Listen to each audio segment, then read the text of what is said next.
I stumbled upon a death note, gazing at the Reaper beside me, who tempts me to commit murder. I inquired if there was a printing press available, as handwriting would be an insurmountable task. The Reaper paused, speechless, and remarked, "Do you not possess any sense of morality? Killing so many would surely bring sorrow to your parents." "My parents passed away long ago," I replied. It hesitated for a moment before asking, "Surely you have other relatives?" "Indeed, the inheritance compensation for my parents was unjustly taken from me," I responded. The Reaper choked momentarily, then shifted its perspective. "Did your teachers not instruct you that one must not harm others?" "I was bullied at school. They urged me to endure, claiming it was all my fault." It fixed its gaze upon the pen in my hand, exasperated. "You have hands and feet. Cannot you find work to earn a living?" Working at the factory from 7 in the morning until 7 at night ultimately led to my wages being seized by the agency. The Reaper glanced around. "At least you still have a place to stay." 1.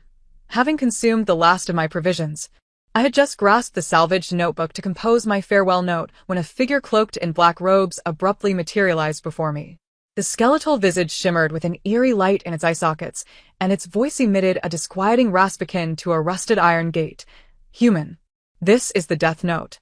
Envision the face of someone you despise, inscribe their name, and they shall perish in the manner you dictate. Would you care to experiment?" I stared at the grim Reaper, blinking in bewilderment. Thoughts flitted through my mind. Surely, I had not succumbed to starvation yet. To die in such a manner would be an utter waste. I had just spent the meager 10 yuan remaining on my phone to purchase a knife, with plans to eliminate the agent by dawn. Noticing my prolonged silence, the Reaper likely assumed my hesitation was born of fear.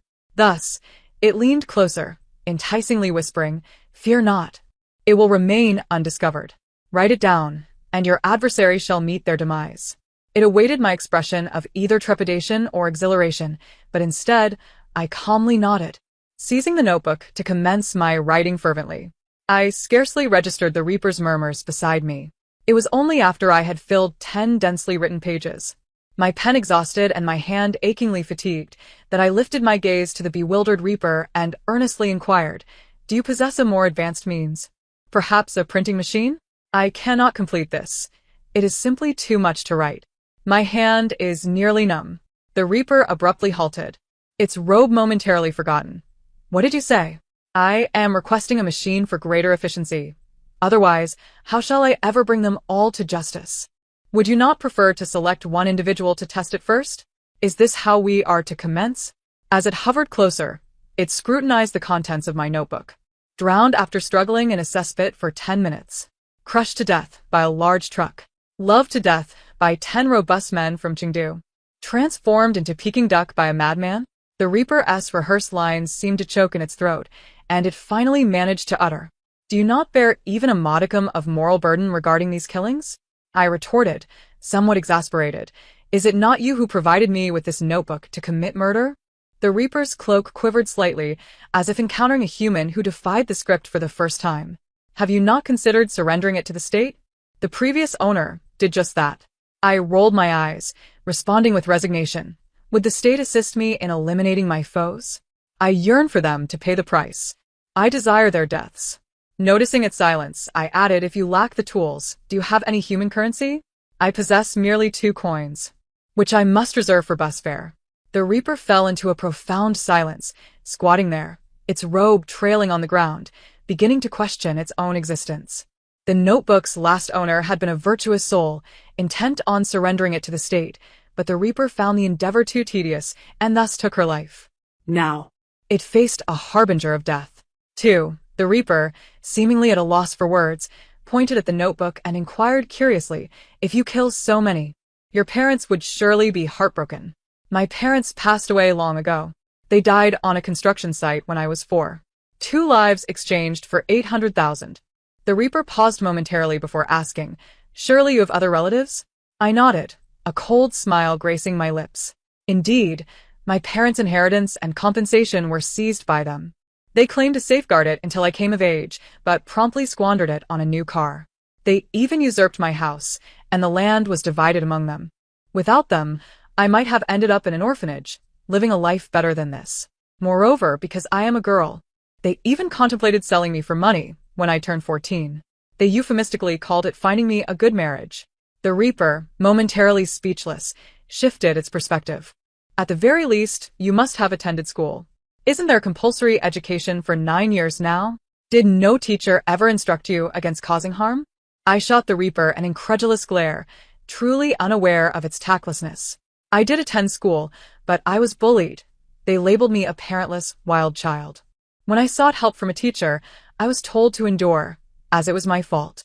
Why else would they bully me? Consequently, they became increasingly brazen, and I was subjected to even worse abuse, ultimately leading to my withdrawal from school. The Reaper gazed at the pen in my hand, its tone tinged with resignation. Is society not thriving? Finding a job and surviving shouldn't be difficult. You possess hands and feet. Cannot you work to earn a living? In response to the Reaper's comments, I let out a hollow laugh. As a child laborer without qualifications, I cannot secure decent employment. Initially, a kind employer took me in, but I was reported by a well-meaning individual. He had no choice but to dismiss me. Later, I worked in a black factory from 7 in the morning until 7 at night, only to have my wages seized by the agent. I produced the small knife I had just purchased, presenting it to the Reaper. Look, this is the knife I just bought, intended for the agent's demise. The Reaper remained undeterred, casting a glance around the cramped rental space, smaller than a prison. Although the bathroom was positioned in front of the bed and one could not stand upright, it was still a place to dwell. It gestured towards the surroundings. At least you have a place to stay. I picked up the used pen and hurled it at its head in exasperation, exclaiming, I broke in here by picking the lock. The previous tenant just succumbed to exhaustion last week. Did you not come to collect him? The Reaper fell silent. 3. As my pen had run dry, I found myself engaged in a silent standoff with the Reaper. Not that it had eyes, rather. It was a staring contest with a hollow skull. After a tense half-minute, the Reaper could no longer contain itself. It floated closer, pointing at the notebook with curiosity. How do you remember so many names? I smiled faintly, retrieving a thick diary from my backpack, which contained the entirety of my possessions. The edges of the diary were worn and curled, revealing years of use. I casually flipped open a page, densely inscribed with my grievances. Who, what time, and what they did were etched in my memory with clarity. Gritting my teeth, I spoke in a frigid tone. I began writing in elementary school. Even then, I resolved that when I grew up and gained the means, I would ensure that those who bullied me would face repercussions. The Reaper leaned in, peering at the contents of my journal. On October 24th, Li Yanran tossed my book into the trash and slapped me. Li Yanran, I shall remember you. When I possess the strength, I will strike you until your face swells like a pig's head. A crooked little figure was drawn beside her name, marked with a large Z across its face. The pen had pressed down so hard it nearly tore the paper. On October 25th, Teacher Zhang crossed out my name, insisting that I reconcile with Li Yanran. I refused, and he threatened to call my parents. That Zhang Fugua, I shall remember you. When I am powerful, I will make you kneel for a day, shaming you before all the teachers at the school. A gesture of raising the middle finger was scribbled next to it. On October 26th, Uncle did not go to school and berated me as a jinx, refusing to feed me. Lin Jun, I have remembered you for 3 years. When I grow up, I will ensure you go hungry so you understand I am not a jinx, and you will labor for a day just to eat a single bun. The final lines overflowed the margins. Out of sheer hatred. Nearly every page bore dry tear stains and indented marks from my furious jabbing. The Reaper observed the resentment inscribed in the notebook, glancing back at the death note it had bestowed upon me, suddenly feeling as if it had acquired a counterfeit. The grim Reaper lingered in contemplation for a moment before leaning over with curiosity and inquiring, Has it been a decade already? Do you still recall what they looked like? I chuckled softly, producing my phone. I am aware of their current social media accounts. Some have become internet celebrities, others have pursued higher education, while some have ventured abroad with the assistance of their parents. As I gazed at the glamorous photos on my phone, I couldn't help but grip it tightly. They were indeed bullies, yet online, they were adored by countless admirers. The comment section was flooded with praises like, Sister, you are so gentle, and Sister, you are so caring. Even when I posted evidence of their bullying, fans would rush to exonerate them. Even if I reported them to the police, I would ultimately receive nothing more than a few insipid apologies. I didn't even have the time to file a lawsuit, for I needed to earn money for sustenance. The Grim Reaper observed my silence for a while before waving a bony hand in front of my face. Even if you possess their social media accounts, some may not even show their faces, it remarked. I looked up, a sinister smile spreading across my face as I enunciated, "Have you ever heard of box opening?" The Grim Reaper fell silent, and after a considerable pause, it finally muttered, "What is box opening?" I ceased my laughter, casting a disdainful glance at the Reaper.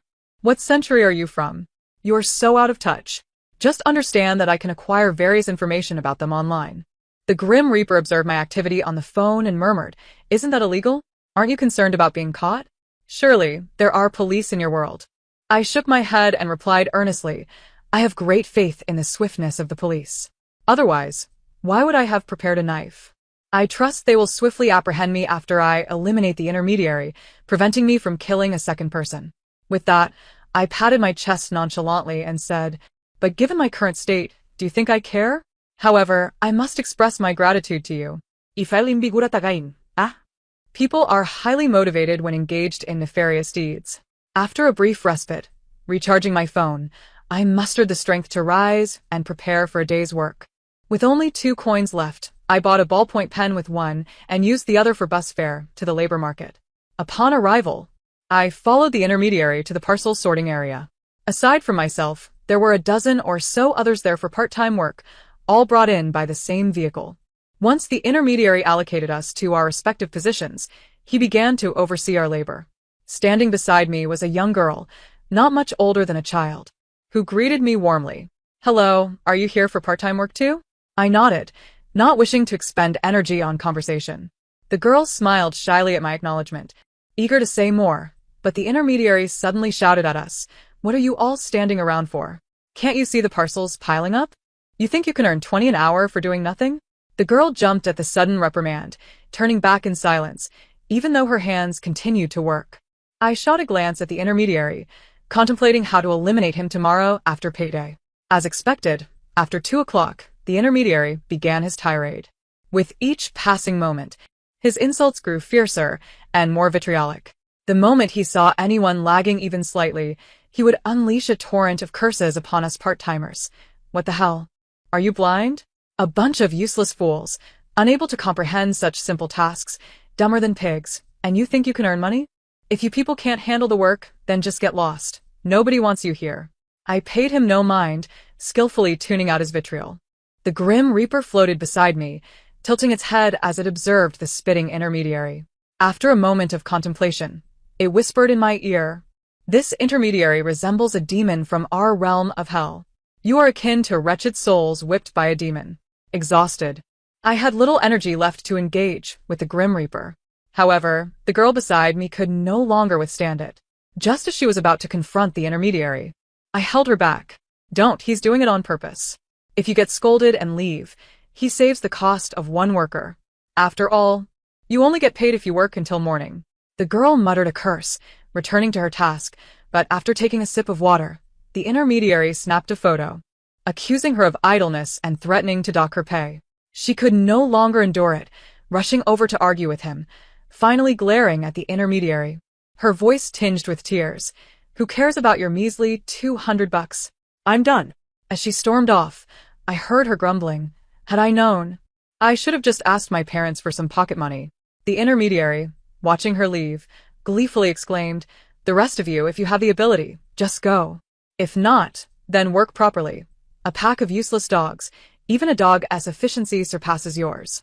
As soon as he uttered those words, several young people, incensed, also decided to leave. The Grim Reaper observed their departing figures and floated closer to me, asking, "Aren't you leaving?" I succinctly replied, "I have no parents." The Grim Reaper acknowledged with a soft "oh," and finally fell silent. After enduring the ordeal until the end, the intermediary, at some point, snapped a photo of me seated on a stool, claiming he would deduct money.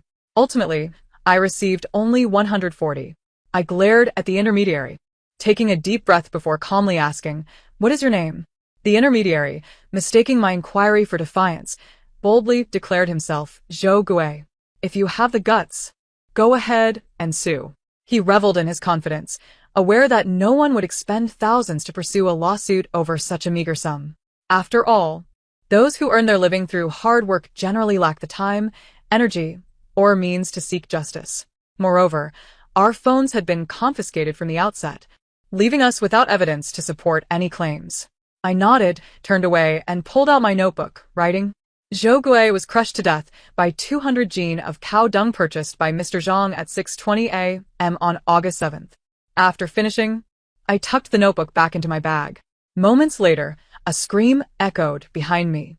Turning around, I saw Zhou Gui half buried in cow dung, with only his hands flailing helplessly above the surface.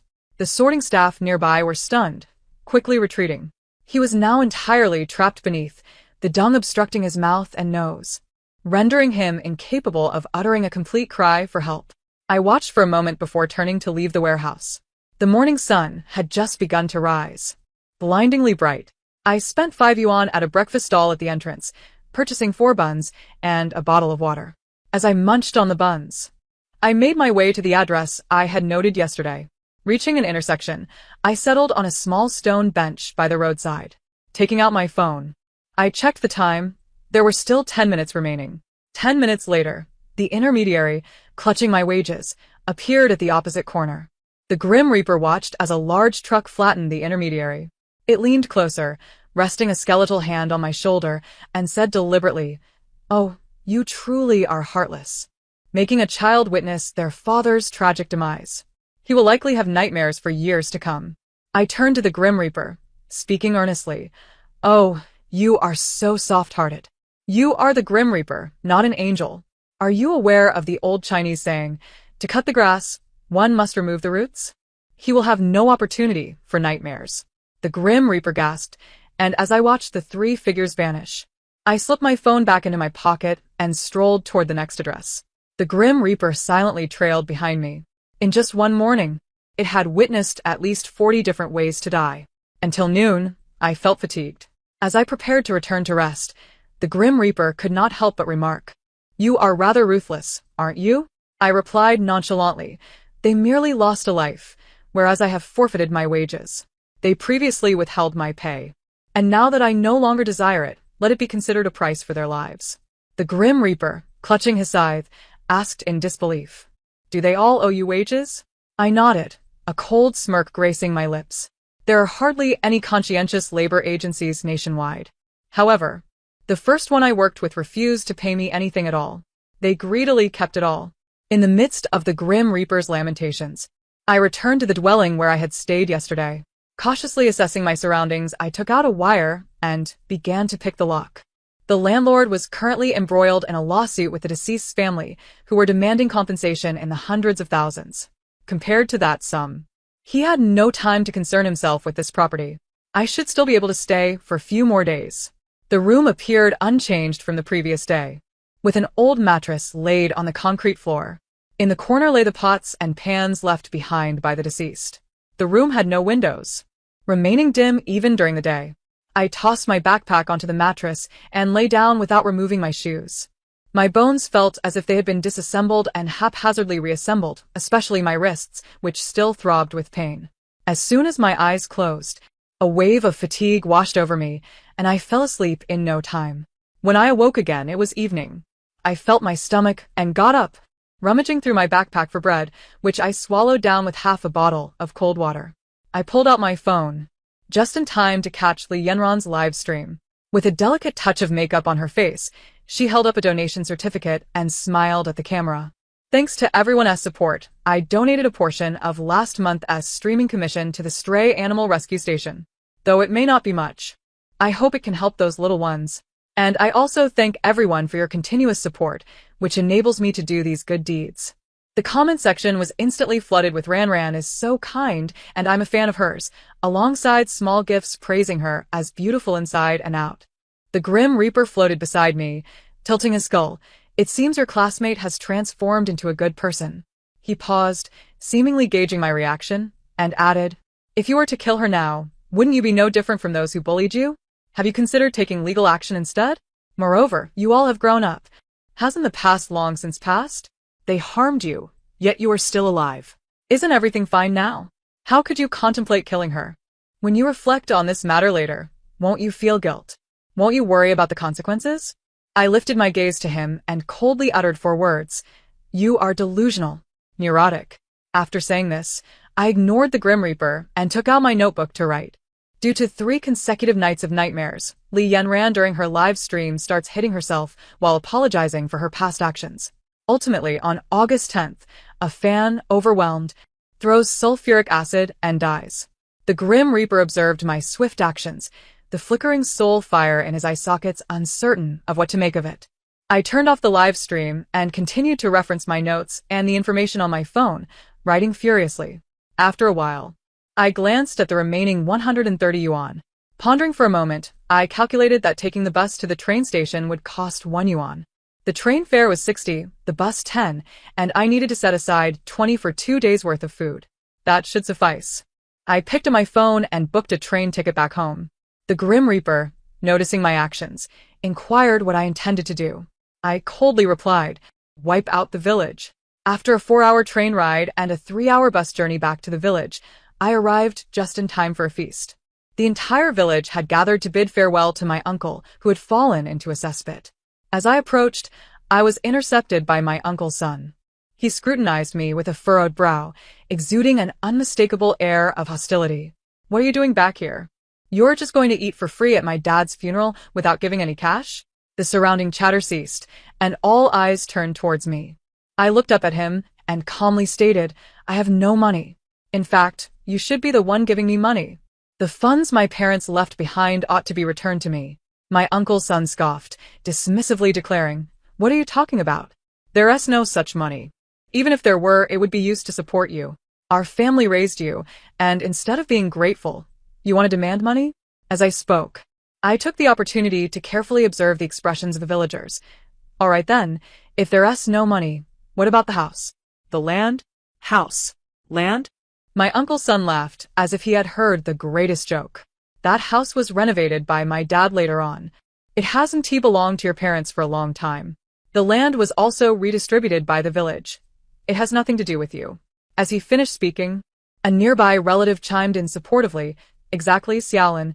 What do you, a girl, need a house or a land for? Your uncle raised you. You should be grateful. At that, I couldn't help but laugh. He raised me? You all clearly witnessed how he treated me. There were days I barely had a meal. Yet I had to wash their clothes and cook for them. How do you have the audacity to say that? The crowd fell silent. My uncle's son's face flushed crimson as he reached to grab my arm. Stop spouting nonsense and get out of here. You're a worthless thing. I stepped back, evading his grasp. Several uncles and relatives approached to mediate. Xiaolin, you shouldn't speak like that. Talk it over with your brother, we're all family. Don't make it so ugly. The village chief also approached, patting my shoulder with a gentle tone. Xiaolin, let bygones be bygones. Your uncle is gone now. Try to be more understanding.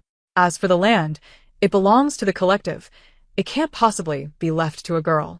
Seeing that not a single person stood up for me, I smiled. Fine, I'll leave. I scanned the crowd, committing their faces to memory, then turned and made my way toward the ancestral hall. Referring to the family tree, I began to ponder how I could annihilate them all. The Grim Reaper drew closer, observing the family tree and exclaiming, This is truly a valuable item, quite convenient for exterminating the clan. However, why is it all male? Is this some form of gender discrimination? No wonder a friend of mine reincarnated as a female infant in your world, only to return the next moment. I remained silent. Feeling somewhat conflicted, I asked, if I write that Lin Guangzong got drunk and fought with his wife, killing her, and then bled to death himself, would that be feasible? The Grim Reaper tilted his head, incredulous. You wouldn't even spare his wife. I calmly responded, one cannot expect 2 distinct individuals to emerge from the same bed. Moreover, I harbor no bias. If men die, so do women, the elderly, and even children. Does death discriminate based on gender or age? The Grim Reaper paused, then shook his head, declaring, No, you cannot directly manipulate someone to kill another. What about if I skirt the edges? For instance, if Lin Guangzong insists on consuming alcohol with cephalexin and insists on having his whole family drink as well, or if an elderly lady, fearing waste, cooks rice laced with paraquat for her family, would that count? The Grim Reaper fell silent, helplessly stating, You are far too malevolent. You will descend into hell after death. They are all your relatives. Are you really not reconsidering? Observing the reaction of the Grim Reaper, I nodded. It seemed feasible. Since it was feasible, I took out a pen and began to write. Lin Yaozu, on August 10th, attempted to commit fraud for profit, bringing his entire family along, ultimately beaten to death. Lin Guangzong, on August 10th, forced his family to save money, consuming moldy leftovers, and ultimately died despite rescue efforts. Lin Shan, on August 10th, swapped his son's allergy medication for vitamins and was struck by a vehicle on the way to the hospital. I wrote from noon until night. Having completed the last name's fate, I stuffed the notebook into my backpack. Standing up, I prepared to find a place to stay. I went to the house that originally belonged to my family. My uncle had passed away, and the other members of his family should have died in the afternoon as well. No one had time to care for me. I pried open the door lock and boldly stepped inside. The layout of the house had been entirely changed. A thick layer of dust accumulated on the table. The Grim Reaper curiously surveyed the surroundings. This is your home. I no longer have a home. You just heard that this house does not belong to me. I paused in silence for a moment before smiling and saying, since my parents died without leaving a will, legally, this house must be divided between my grandparents. My grandparents then gave it to my uncle. Just as the Grim Reaper was about to say something, I suddenly shouted, oh no. I forgot to write down my mother's relatives. It's all their fault for taking the money and never visiting me. I've nearly forgotten they exist. I felt somewhat frustrated. It was already night, and I could only wait until tomorrow to go. The next day, I got up around noon. After finishing my meal, I stepped outside. The village was desolate and eerily quiet. Occasionally, I could see a few corpses along the roadside.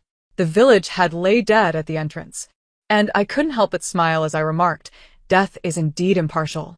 I borrowed the village head's tricycle. The Grim Reaper claimed it was theft, but I pointed out that I had asked him, and he had not refused. Riding the tricycle, the Grim Reaper obediently sat beside me, still urging me to be kind. I realized that he must have found it unchallenging to persuade me to kill, so he began to encourage me not to kill instead. 3 hours later, I arrived at my grandparents' home. They certainly did not welcome me. After all, in their eyes, I was merely another offspring of a disgraceful lineage. However, it mattered little. I gazed at their photographs, knowing they would all die today. Thanks to TikTok, my uncle had posted numerous videos. The elderly villagers at the entrance were more than happy to share information with me. What a convenient application. Technology truly benefits humanity. My uncle died, the teacher died. The bullies died. They all perished. I joyfully rode the tricycle, humming a tune, with not a cloud in the sky and a pleasant breeze blowing. Upon reaching my parents' gravesite, I noticed a thin layer of dust on the tombstone, and as I crouched down to wipe it, a young man resembling a Taoist priest pointed a small wooden sword at me. He shouted, "You demon, what kind of sorcery have you employed?" I just went to the village, and the entire place is filled with corpses, all dead in a violent manner. I turned around, smiling as I asked, "Do you know who I am?" The Taoist was momentarily taken aback, then defiantly declared, "I do not know. Who are you?" He eyed me warily. I tilted my head and calmly replied, before inquiring about someone's name, "Shouldn't you first introduce yourself?" The Taoist snorted, proudly stating, "I am Li Qing, a Taoist priest from the Qingshu temple." Li Qing. As in the clear water Qing? Seeing him nod, I laughed. "Are you human?" "Naturally." He puffed out his chest, appearing quite proud. I exclaimed, quickly scribbling on a piece of paper that I had long since torn off. The Taoist looked at me, puzzled, as I winked and smiled. "Taoist. Would you dare to respond if I call your name?" Just as he was about to say something, he clutched his chest and collapsed. I returned to my parents' tombstone, slowly wiping away the dust. The Grim Reaper mocked my cold-heartedness from the side. I remained silent until a chill swept over me from behind. 2 figures in long robes stood not far away. The black and white impermanence had chains dragging on the ground, and the long tongue of the white impermanence hung down to his chest, their eyes fixed intently upon us. "You Grim Reaper, causing trouble again. Do you know how much additional work you've created for us?"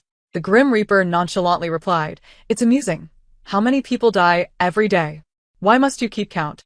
After saying this, the Grim Reaper looked at me and asked if I wanted to accompany him. The black and white impermanence grew anxious. No. She should return with us to face punishment. I slowly stood up, not glancing at the two impermanences, but rather focusing on the Grim Reaper. You want to take me away? The Grim Reaper hesitated, his voice softer than usual. Isn't it better? If you come with me, you won't have to suffer. No. Thank you.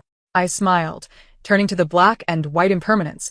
Are the people I killed still with you? The black impermanence was taken aback, perhaps not expecting me to ask this, and after 2 seconds, he replied, yes. What do you want to do? I grinned. Great, I'll go with you. I look forward to it. With that, I swiftly took my own life. The black and white impermanents were silent for a long while before wrapping their chains around my wrists. I glanced back at the Grim Reaper. He seemed quite unwilling. As we passed through the black mist, the wails of spirits filled my ears. Soon, I heard a familiar scream. It was my uncle's voice. I was elated. Upon seeing me, my uncle and the others struggled to rush towards me, shouting that I had harmed them. Just as I was about to act, 2 figures appeared before me, blocking my path. Seeing the familiar silhouettes, I momentarily felt dazed. Dad, Mom. My parents were still dressed in the clothes they wore before their deaths, exactly as I remembered. My father lunged at my uncle, angrily scolding him for not taking care of me. My mother embraced me, telling me not to be afraid. The ghostly messenger beside us remarked, the resentment she carries is greater than that of 10 overworked individuals who died from exhaustion. You should worry about yourselves, it mused while pulling the group of spirits away. My father floated closer, gazing at me with concern. Even though I was now a ghost, for some reason, my eyes felt slightly teary. Looking into my parents' caring expressions, I spoke with a tone filled with grievance. Dad, Mom, they all bullied me when you weren't here. This world has been nothing but cruel to me. I miss you both so much. Eventually, my parents chose not to reincarnate but to stay by my side. The Grim Reaper occasionally came to check on me, bringing foreign goods. As for that Taoist, I asked the ghostly messenger to strike him with lightning, and he came back to life. I felt quite happy. Although I rolled through a mountain of knives each day, the pain was manageable, and I had grown accustomed to it. Moreover, had I not encountered the Grim Reaper, the ghostly messenger informed me that I would have ended up stabbing a real estate agent, serving a lengthy prison sentence, and upon release, struggling to find a decent job, resorting to manual labor. Eventually, I would fall ill and die in agony, only to descend into hell afterward. Now, things have improved. Due to the many mistakes I've made, I can face punishment in another realm while also taking care of those I wrote to their demise, allowing them to truly experience the notion of evil begets evil. The end of the story. Thank you for listening.